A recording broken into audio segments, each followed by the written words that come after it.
When I first started facilitating 20 odd years ago, I had no idea what I was doing. I didn't know that what I was doing had a name, and I certainly didn't know that you could make a living out of it. Since then, I've been lucky enough to develop and sell 2 facilitation related businesses. I've facilitated workshops all over the world, and now I get to work with other trainers and facilitators who are growing their own facilitation practice.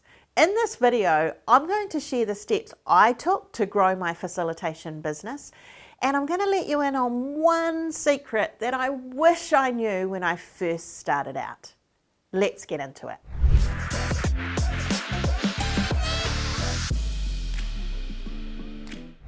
Whether you're looking to go out on your own as a facilitator or whether you're wanting to get a job as an in-house facilitator, there are some simple things you can do to hone your skills and develop the art of facilitation.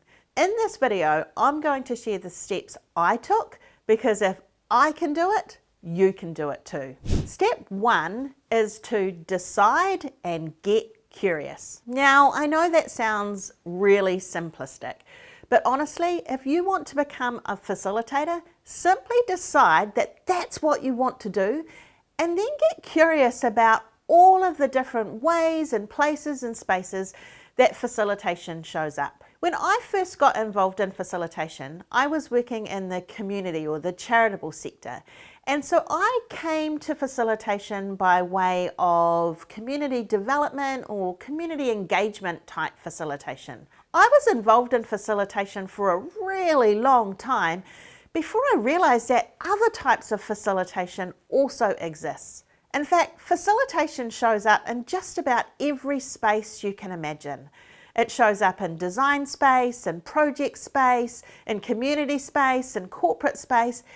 Facilitation shows up everywhere. So if you've decided you want to be a workshop facilitator, now get curious about all of the different types of facilitation that exist. If you don't have a LinkedIn account yet, go set yourself up on LinkedIn and search facilitator or facilitation and see what pops up.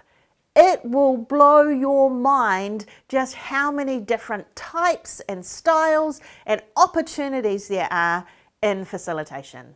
Step 2 is to get some basic training. Now, often when I'm working with new facilitators, they talk about getting certified in a particular methodology. And I'm not against getting some certification, but you don't need to be certified in any particular thing to be a facilitator. If you really want to get started, I think the best way to do it is just to get basic facilitation training that you can apply in a bunch of different contexts. I mean, let's face it, going and getting certified in a particular methodology is a little bit like learning to cook a baked Alaska before you even understand the principles of cooking. Yes, you might be able to follow the recipe, but you don't understand how everything hangs together. That means if something goes wrong in the room, you won't have any clue how to fix it. When you're choosing what facilitation training to do, make sure you do your homework, because not all facilitation training is created equal. Get online, hunt out facilitators you enjoy, and see what kind of facilitation training they're offering. Make sure that you're connecting with someone that you already get along with. I facilitate in-person facilitation training in both New Zealand and Australia, and I also facilitate online facilitation training or facilitation training online for anyone in the world. You can find details of my facilitation training in the description below. If facilitation training is out of your reach, then I suggest pairing up with an experienced facilitator and asking if you can shadow them in a few workshops. Just watching them facilitate is a really good way to learn. Step 3 is to volunteer to facilitate some workshops. If you want to become a facilitator, the fastest and easiest and most effective way to do that is start facilitating. So put your hand up at work. Any meetings that are happening, any workshops, put your hand up and say, I'd love to give that a try.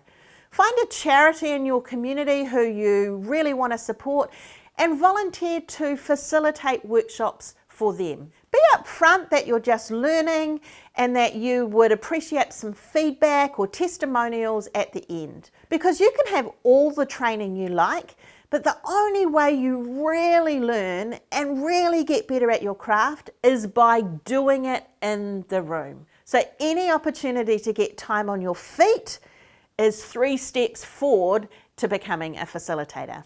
Step 4 is the secret I wish I knew when I was first starting out, and that is to join a facilitators network. There are all sorts of networks available around the world, and it's a great chance to connect with other facilitators, other trainers who are doing great things too. We have a facilitators network based here in New Zealand, but we have facilitators as members that come from all sorts of different places. Some of the facilitators are just starting out, and some are really experienced and have been doing it for decades. But what I love about the network is that everyone is learning together.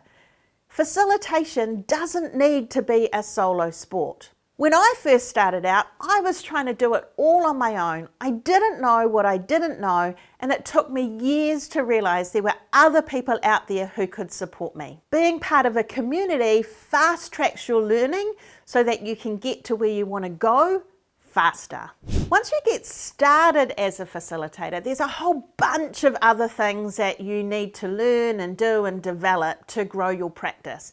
But these 4 things are what will get you started and get you going in the space. You need to make a real decision that that's what you want to do and get curious about the options that are available. You need to get some basic training under your belt because you don't know what you don't know. And if training is a little bit out of your reach, do that training by finding an experienced facilitator and shadowing them around. Then you need to get some time on your feet. You need to volunteer to facilitate workshops, facilitate meetings for anyone and everyone who will have you. Make sure you get some feedback so that you can use it to grow your practice, and some testimonials so that when you're going out to new clients, people know just how good you are. Lastly though, joining a network is where you will really develop your skills and grow alongside other facilitators. If that sounds like you, I'd love to support you with a bunch more free resources. If you head over to my website, you'll be able to download this book, Facilitate This, which is full of 45 activities that you can use to build connection and spark conversation in a group setting. There's a bunch of other resources on there too, and they'll be really good kickstart for your facilitation practice. The link is in the description below. Go check it out.